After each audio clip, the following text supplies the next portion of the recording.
You're watching Mirror 7 News. Stay informed, stay ahead for more news.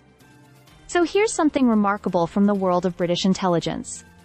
Dame Stella Rimington, the first female Director General of MI5, has passed away at the age of 90. Her death was confirmed by her family, who shared that she died peacefully, surrounded by her loved ones and her dogs, just the way she lived, with quiet strength and purpose. Dame Stella's story is one of breaking barriers and redefining what leadership looked like inside one of the most secretive organizations in the UK. Appointed in 1992, she wasn't just the first woman to lead MI5, she was also the first head of the agency to be publicly named. That was a big deal at the time. Before her, MI5 chiefs operated entirely in the shadows.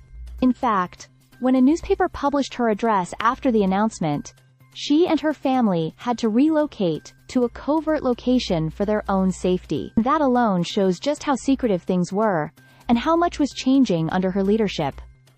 Her journey began in the 1960s in a surprisingly modest way. While living in India, she was recruited by MI5 and started out as a typist. But her intelligence, resilience, and drive propelled her up the ranks. By the early 90s, she was running the entire agency. During her time at the helm, the service faced serious threats, including those from the IRA and emerging Islamist extremism. And she's credited with leading MI5 through a key transformation, making the agency more open and accountable to the public.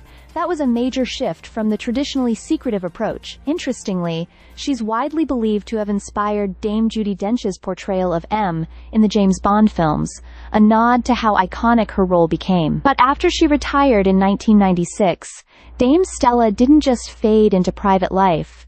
Instead, she turned to writing. First came her controversial memoir, Open Secret, which caused a stir among her former colleagues. Then she launched a successful second career as a novelist, penning thrillers that drew on her intelligence background. Dame Stella never shied away from tough conversations. She acknowledged that MI5 had sometimes overstepped during the Cold War and was vocal in her criticism of excessive anti-terror legislation. Post 9/11. She believed in balanced national security, yes, but not at the cost of civil liberties. In short, she was a trailblazer who transformed MI5 from a secretive boys' club into a more modern, transparent organization. Her life story reads like a spy novel, and fittingly, she wrote those too. Dame Stella Rimington didn't just watch history unfold, she shaped it. Stay subscribed for more videos.